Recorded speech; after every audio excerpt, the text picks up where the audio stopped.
Hello everyone. बच्चों, हमने first unit को स्टार्ट किया था क्लास 12th की, यूनिट नंबर 1, राइट। नेम है रिप्रोडक्शन, जिसको हमने शुरू किया हुआ था।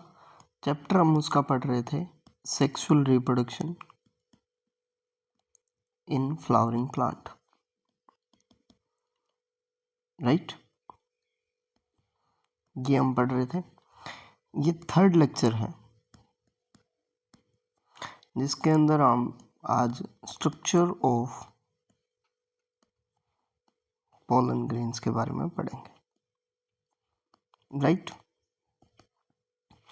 अभी तक हमने जो फर्स्ट और सेकंड लेक्चर का अगर हम कंक्लूजन निकालें, उसमें हमने इंट्रोडक्शन किया था चैप्टर का। उसके अलावा हमने फ्लावर के बारे में पढ़ा, उसके पार्ट्स के बारे में पढ़ा, राइट। उसके अलावा हमने क्या किया, एंड्रोशियम के बारे में पढ़ा, जिसको हमने मेल रिप्रोडक्टिव पार्ट बोला, ठीक है जी। और उस एंड्रोशियम के अंदर फिर पर्टिकुलरली हमने स्टेमन के बारे में पढ़ा। स्टेमन के भी फिर फर्दर एंथर के बारे में पढ़ा, स्ट्रक्चर ऑफ एंथर के बारे में पढ़ा, स्ट्रक्चर ऑफ फिलामेंट के बारे में पढ़ा। एंथर के स्ट्रक्चर में लेयर्स के रोल की बात की,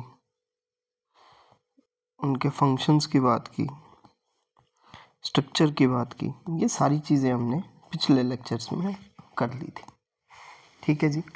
आज जो टॉपिक शुरू करने वाले हैं वो टोटली डिपेंडेंट रहेगा किसके ऊपर, पोलन ग्रेन्स के ऊपर। तो करें शुरू। देखो फिर अब पहली चीज़ आती है, वो क्या आती है, पोलन ग्रेन। एक्चुअल में है क्या पोलन ग्रेन? अगर मैं पोलन ग्रेन को मेल गेमिटोफाइट बोल दूं, ध्यान से सुनेंगे, मेल गेमिटोफाइट बोल रहा हूं मैं इसको, ना कि not male gamete. Male gamete अलग चीज़ है, मेल गेमीट नहीं बोल रहा हूँ। क्या बोल रहा हूँ? मेल गेमिटोफाइट, ठीक है जी। अगर मैं पोलन ग्रेन को मेल गेमिटोफाइट बोलूँ तो गलत नहीं होना। जनरली क्या होते हैं पोलन ग्रेन्स, जो स्ट्रक्चर में होते हैं वो कैसे होते हैं बच्चों? स्फेरिकल स्ट्रक्चर होता है। कैसा होता है? स्फेरिकल। अगर हम उनके डायमीटर की बात करें तो 25 to 50 mm डायमीटर रहता है, ठीक है। अब साइटोप्लाज्म प्रेजेंट होता है, ठीक है जी। साइटोप्लाज्म कवर्ड होता है, किसके साथ कवर्ड होता है? Covered by PM. PM means plasma membrane. इतनी बात क्लियर है, ठीक है। अब ये तो चीज़ें थी बेसिक। अब अगर हम बात करें लेयरिंग ऑफ पोलन ग्रेन,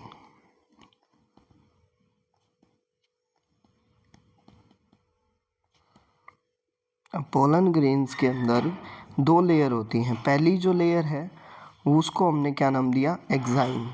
और दूसरी जो लेयर है उसको हमने क्या नाम दिया? इंटाइन। एक्साइन को हम आउटर लेयर का नाम देते हैं, इंटाइन को हम इनर लेयर का नाम देते हैं, ठीक है जी। जो बाहर की साइड प्रेजेंट है वो क्या है? हमारी एक्साइन। जो अंदर की साइड प्रेजेंट है वो क्या है? हमारी इंटाइन। इतनी बात क्लियर हुई या नहीं हुई? इतनी बात क्लियर हुई, ठीक है। अब देखो, एक स्ट्रक्चर हमने ड्रॉ किया, ये एक आउटर स्ट्रक्चर, ठीक है जी। उसके बाद एक और लेयर, और उसके अंदर एक लेयर और अगर हम बनाएं तो वो लेयर इस तरीके की हमने ड्रॉ की, ठीक है जी। ये दो हमने सेल बना लिए। अब जो बाहर की लेयर है उसको मैंने क्या बोला? एक्साइन। उससे अंदर वाली लेयर को मैंने क्या बोला? इंटाइन, ठीक है। अब यहाँ पे जो सेल है उसको मैंने क्या बोला? Vegetative cell. और जो छोटे वाली सेल है उसको मैंने क्या बोला? Generative cell, right. अब ये जो पूरा स्ट्रक्चर है इसको मैंने क्या बोला? साइटोप्लाज्म। इसको मैंने क्या बोला? साइटोप्लाज्म। क्लियर है इतनी बात? यहाँ तक कोई दुख दर्द समस्या है तो बताइए। ये एक मैंने रफली डायग्राम बनाया, किसका? पोलन ग्रेन का, ठीक है जी। दो लेयर इसके अंदर होती हैं। अब जो फर्स्ट लेयर है उसको हम डील कर रहे हैं। फर्स्ट लेयर को मैंने क्या नाम दिया? फर्स्ट लेयर को मैंने नाम दिया था एक्साइन। एक्साइन हमारी क्या है, आउटर मोस्ट लेयर है। क्लियर है इतनी बात? एक्साइन हमारी क्या है, आउटर मोस्ट लेयर है। इतनी बात समझ आई या नहीं आई? राइट। अब जो एक्साइन है वो हमारी किसकी बनी हुई है, स्पोरोपोलिनिन की। किसकी बनी हुई है, स्पोरोपोलिनिन की। ठीक है। अब ये स्पोरोपोलिनिन क्या है, ऑर्गेनिक मटेरियल है,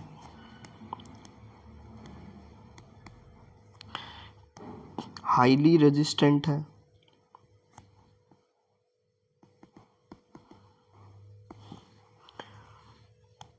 high temperature, enzymes, concentrated acids, highly alkaline solutions, इनका कोई इफेक्ट यहाँ पे नहीं है। तो इन सब प्रॉपर्टीज़ की वजह से, स्पोरोपोलिनिन के प्रेजेंस की वजह से, due to presence of sporopollenin, pollen grains can be stored as fossils. Fossils के फॉर्म में पोलन ग्रेन्स को स्टोर करने में मेन रोल जो है वो किसका है, स्पोरोपोलिनिन का है। इतनी बात क्लियर हुई। अब एक पॉइंट है जिसको हमने बोला है जर्मपोर। अब जर्मपोर को समझने के लिए ये देखिए, ये मैंने एक मान के चलते हैं, ये हमारा पोलन ग्रेन था, ठीक है जी। ये वेजिटेटिव सेल मान लेते हैं, ये जनरेटिव सेल मान लेते हैं। ये बाहर इनके एक इंटाइन की लेयर है। अब जो एक्साइन की लेयर है उसको मैं बना देता हूँ कुछ इस तरीके से, ठीक है।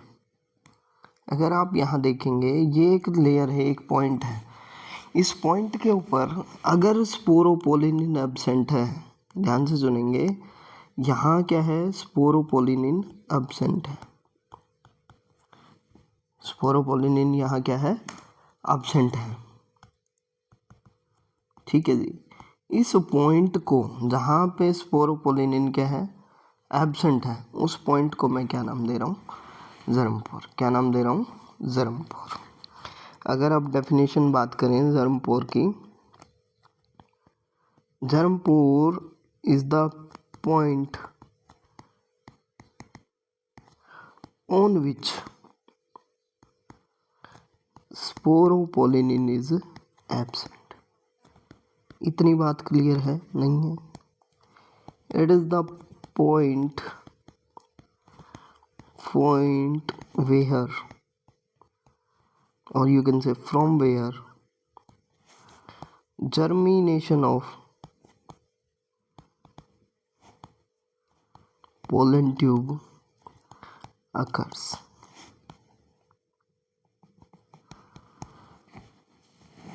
यही वो पॉइंट है जहाँ से क्या होगा बच्चे, जो पोलन ट्यूब की स्टार्टिंग होगी, जर्मिनेशन जो होगा वो इस जर्मपोर से स्टार्ट होगा, ठीक है जी, क्लियर।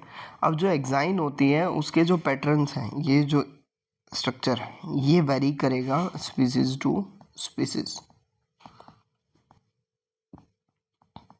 क्यों वेरी करेगा, चेंज होता रहता है, ठीक है।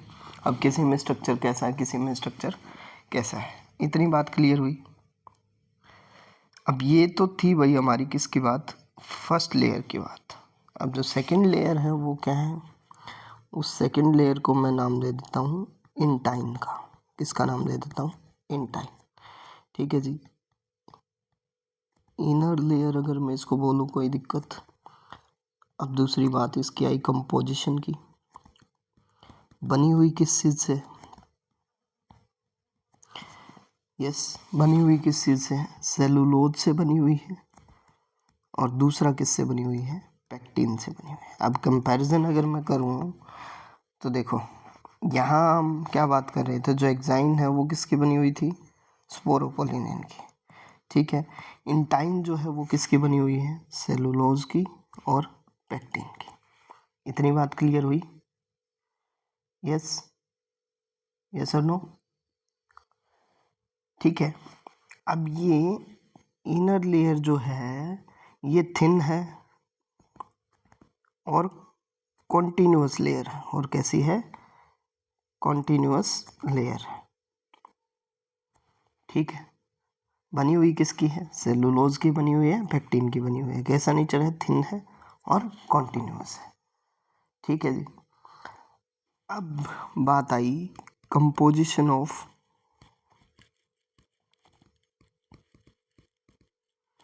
Pollen grains.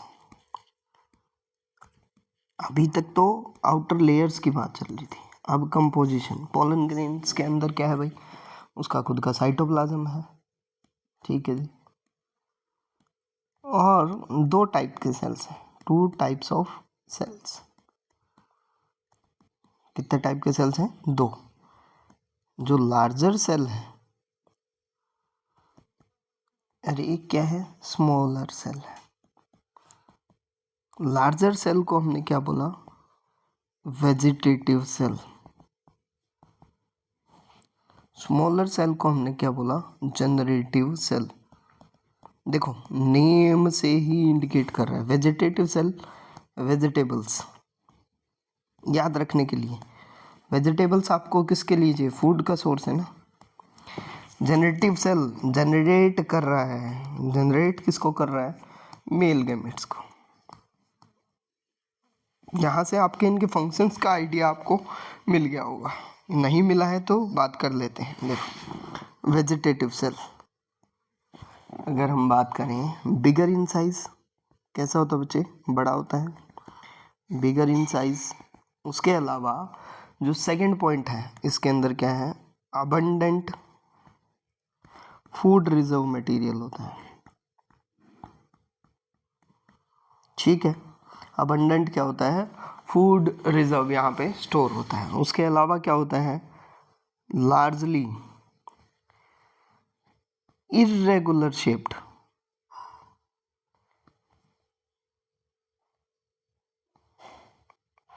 इर्रेगुलर शेप्ड क्या होता है, यहाँ पे न्यूक्लियस होता है। इतनी बात क्लियर हुई या नहीं हुई, आई थिंक आपको हो गई होगी, ठीक है जी। उसके बाद देखो भाई, न्यूक्लियस प्रेजेंट है। अब कंपेयर करें किसके साथ, जनरेटिव सेल के साथ। स्मॉल होता है, फ्लोट करता है किसके अंदर, साइटोप्लाज्म ऑफ वेजिटेटिव सेल के अंदर, ठीक है जी। स्पिंडल शेप्ड, देखो वहां पे कोई पर्टिकुलर शेप नहीं थी, बट यहाँ पे शेप दी हुई है। स्पिंडल शेप्ड न्यूक्लियस होता है, और डेंस यहाँ पे क्या होता है, साइटोप्लाज्म होता है। इतनी बात यहाँ तक समझ आई आपको, यस और नो? इतनी बात आपको समझ आई या नहीं आई, आई थिंक आ गई होगी। अब देखो, अब दो कंडीशंस यहाँ पे होती हैं। जो पोलन ग्रेन्स होते हैं,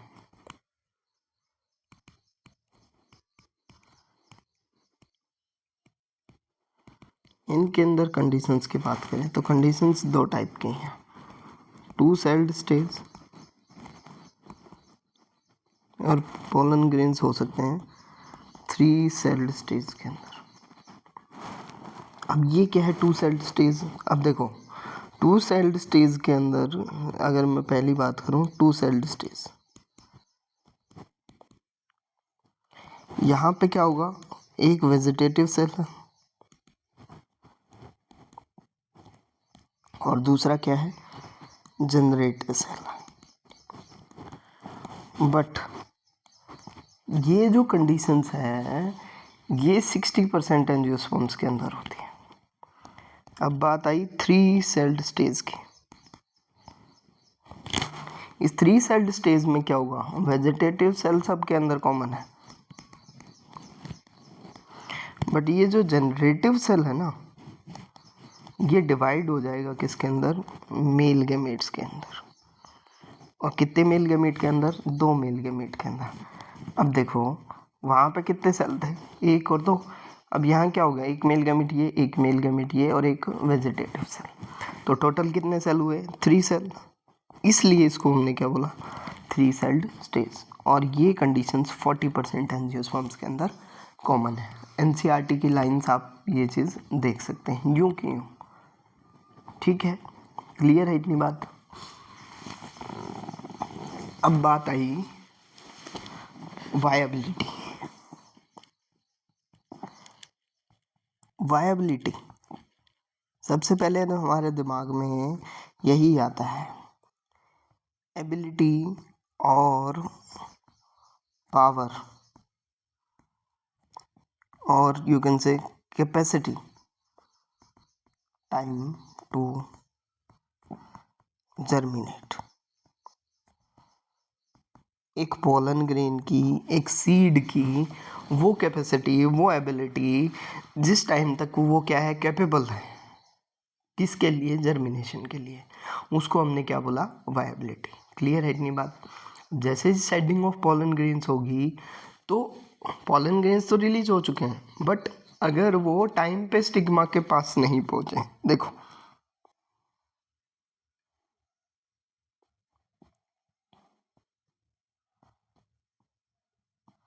मान के चलते हैं यहाँ से पोलन ग्रेन रिलीज हो गया, और यहाँ तक आते आते इसने 2 डेज का टाइम लिया, ठीक है, बट इसकी वायबिलिटी जो थी वो वायबिलिटी 3 आवर्स की थी। तो क्या इस पोलन ग्रेन का कोई यूज़ है, नो, नो यूज़। तो ये टोटली क्या हो गया, वेस्ट। क्लियर है ये बात।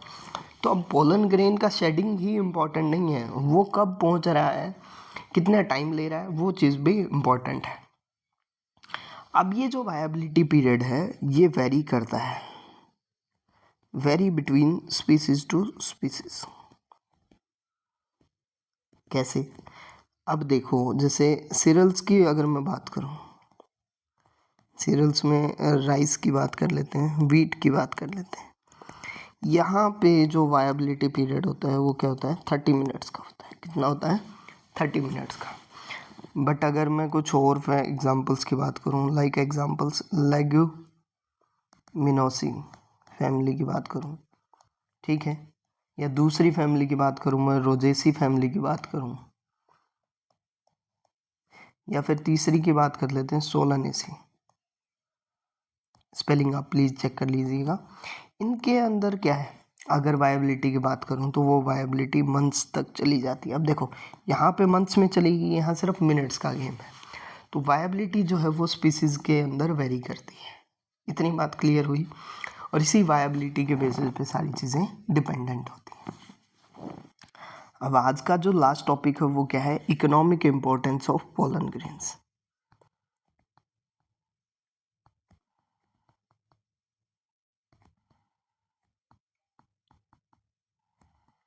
क्या क्या यूज़ में हम पोलन ग्रेन्स को ले सकते हैं, उनकी इम्पोर्टेंस क्या है, उनकी डिसेबिलिटीज़, डीमेरिट्स क्या है। अब पोलन ग्रेन्स जो होते हैं वो क्या होते हैं, रिच इन न्यूट्रिएंट्स। तो अगर मैं बोलूँ रिचेस्ट सोर्स ऑफ न्यूट्रिएंट्स, ठीक है जी, किसकी फॉर्म में यूज़ किए जा सकते हैं, फूड सप्लीमेंट्स की फॉर्म में, ठीक है, पोलन टैबलेट्स की फॉर्म में, सिरप्स की फॉर्म में। अब ये सारी चीज़ें कौन यूज़ करते हैं, एथलीट्स यूज़ करते हैं, प्लस में रेस हॉर्सेस को ये चीज़ें खिलाई जाती हैं। क्यों, ताकि उनकी जो स्टेमिना है वो इंक्रीज़ किया जा सके, उनकी परफॉर्मेंस जो है वो इंक्रीज़ की जा सके। स्टोरेज की बात करें, कैसे स्टोरेज उनका किया जा रहा है, -196 डिग्री सेल्सियस के ऊपर, जिसको हम लिक्विड नाइट्रोजन भी हम बोल रहे हैं, ठीक है। लिक्विड नाइट्रोजन के अंदर इनको स्टोर किया जाता है। अब कहाँ पे स्टोर किया जाता है? पोलन बैंक्स के अंदर स्टोर किया जाता है। ठीक है जी। यूज क्या है? क्रॉप इम्प्रूवमेंट या क्रॉप ब्रीडिंग प्रोग्राम जो होते हैं ना हमारे, उनके अंदर इनका यूज है। अब डीमेरिट्स की बात करें, डीमेरिट्स में एक एग्जांपल मुझे याद आता है पार्थेनियम ग्रास का, जिसको हम कैरेट ग्रास भी हम बोलते हैं। इसके अंदर क्या है भाई? एलर्जिक रिस्पॉन्स है। इसके जो पोलन ग्रेन्स हैं वो एलर्जी कोज करते हैं।